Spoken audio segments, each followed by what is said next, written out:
Aloha and welcome to another evening with some guy on the internet talking about how he's improving himself, going back to grad school, how you can improve yourself too, motivating one another. Comment below, link, like, and get some crest lightning strips because someone's gotta support this video with their smile, money. Click below. Still trying to figure out how YouTube works. In the meantime, today was great. I may have mentioned in the last couple of days I've been moving my wake time back 5 minutes every day. So tomorrow my alarm will go up at 5, but in the meantime, changes in diet, changes in exercise.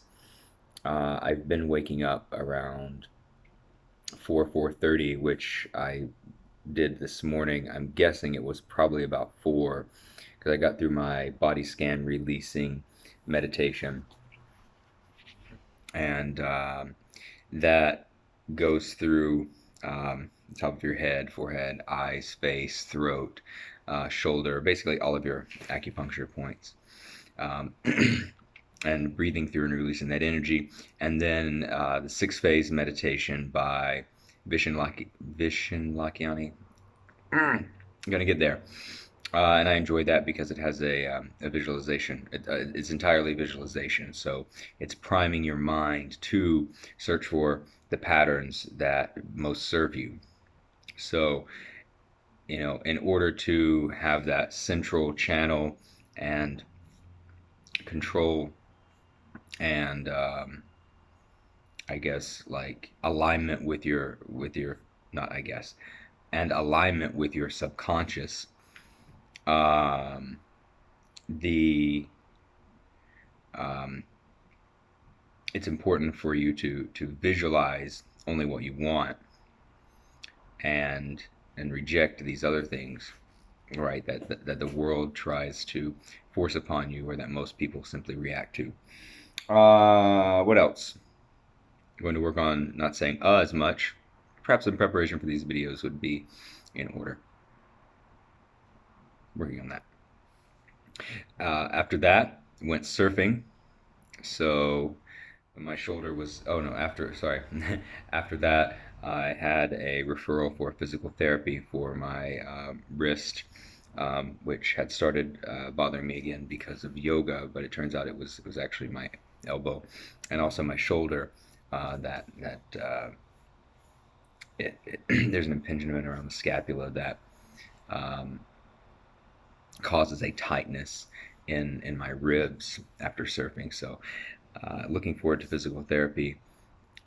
Take care of yourself if you can't afford a physical therapist. Get a friend to massage you. Buy one of those little massagey stick things. Do whatever you can yourself. Eat healthy. I've started getting in the habit of, as soon as I come home, take a shower, wash the outside energy off. Uh, in the past, I would take 3 to 4 showers a day anyway. One when I woke up, one when I go to bed, and one usually before and after exercise. And it's kind of like Brendan Butchert says in his, or even Sadhguru, right? Close your eyes, feel the energy releasing, say release, release, release. Um, it resets the energy in your body, and it resets the energy in your skin. So or your skin, and then your body and your brain picks it up, and you feel more relaxed, and you feel like that past thing, you're not carrying the energy of that past thing, event, person into the new thing that you're going into with intention. So I've been a lot more conscious of that, and a lot more conscious of going into a situation with an intent, sitting, thinking, what type of emotion do I want to generate in this situation? What type of response am I looking for? What type of interaction? All these things from people, or even if people aren't there, just in my own life. So, also started having a couple more candles around, really kind of anchoring me into this moment. And I notice that the more I am into my body, feeling, everything, even as I'm speaking, I'm feeling the floor on my feet and the phone in my hands, and I'm feeling my back, and I'm feeling my head against the wall. I'm very conscious of this, so that I'm not just up here blah, blah, blah, blah, blah, blah, reacting out of a pattern, and it allows time to slow down even more. So the more present that you are, the more time seems to pass quickly. And in doing so, live longer, happier. Click below. Working on it. So, yeah, it's a great day. What else? Yoga in the evening. I have a handstand workshop this Saturday. Instead of going out and partying for Halloween, I do love my party. However, I never really got Halloween. It's like everybody waits all year to dress up. I just want to like have a spontaneous dress up, not like a forced dress up day. So I feel like it's forced, and I feel like, what am I gonna do? So, who I am is always changing, not because I am being fake, but because I am always open to growth and transformation. Right? So, what type of personality do you identify with? Are you a victim? Are you an angry person? Are you a sexy motherfucker? Or, and I guess there's the dialectical behavioral therapy, because you can have multiple uh, opinions and points, is that you are a curious individual who has a growth and transformation mindset. And then out of that, right, you are a role model and giving back to other people. On YouTube. Love you. Buy the merch. I don't have merch. I need to get some merch. It may have taken a long time, but in the end it did not matter. After much healing through self-observation, she now had strength, she now had courage, and the wisdom to wield her new magic with virtue. No longer did she run from her pain or her troubles. No longer did she allow delusions to capture her mind. No longer did she doubt that the greatest healer she has ever met in her own the greatest healer she has ever met is her own unconditional love. You know what? I am going to send that to someone tonight. Dear Moon, thank you for shedding the light in the darkness, for helping me know myself better than before, for giving me time and magic to the earth, and order to our nightly stars. You are a mother who sees all, knows all, and asks for nothing in return. Reminds me of some woman on Instagram posted something. It was like a sun and a moon and an embrace, and it was like, "Yeah, bruh, I love you," and like the sun is like the best man because, baby, he gives you room to breathe at night. I'm paraphrasing. I trust the ones who are always seeking to grow. Ooh, like everyone who's following my video, or all the friends I'm meeting recently. And it really is important that you seek out those individuals. Even my Lyft driver today, dude, he's like driving not the awesomest car in the world. He's not like Tom Cruise or anything, but he's fired up. He's got passion. He's got energy. He's like, yeah, I went through some shit. I've been sober for 5 years, and this is my story. And I want to be a professional public speaker and get that out there and help people and learn to grow. And so, yeah, do it. The undeniable radiance of someone who is not afraid to grow, to be free, and thrive.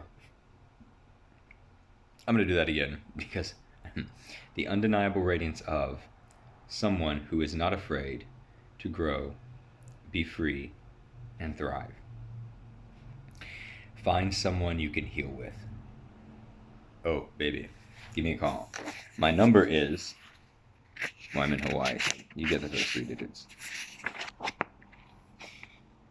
I want a love that doesn't break, one that gives me water when I am consumed by fire, one that offers me shelter when I am lost, one that helps me see the hero I am looking for is me. Yeah.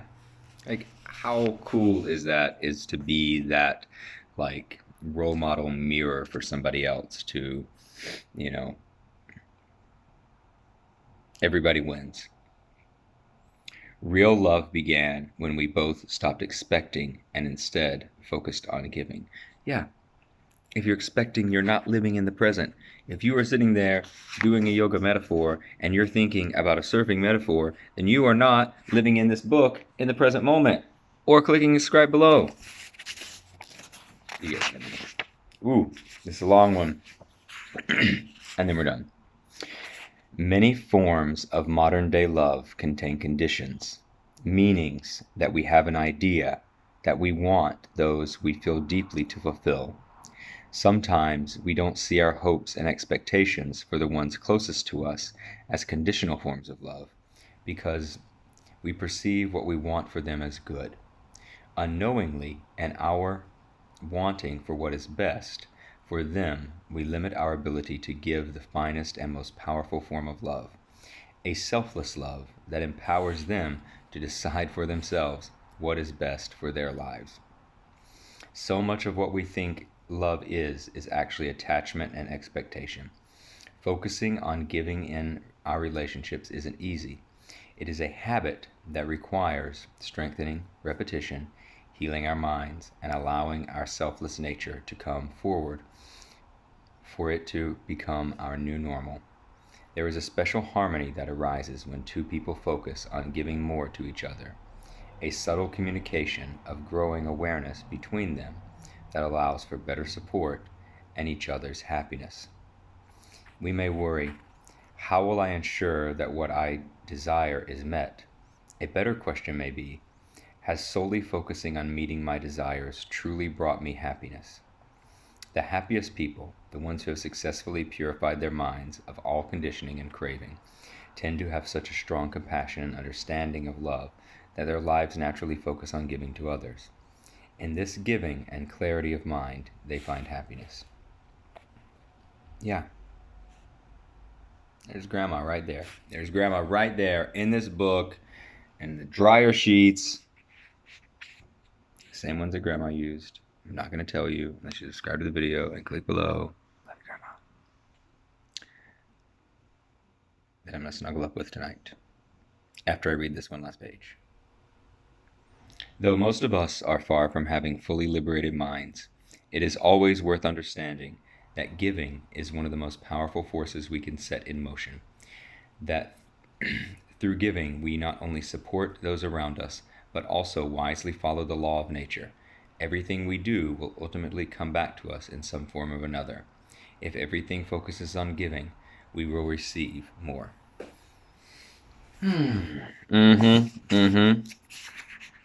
What kind of bullshit capitalistic society do you live in? I live in one. Right. I'm still free to give and love. So, I bid everyone a very beautiful evening. Aloha. Also give, also love yourself. Also, there's one more thing. The 4 Agreements. Check it out. Companion to what we just read. If you're not sure what I'm talking about, read it. Domingo Ruiz, Jr.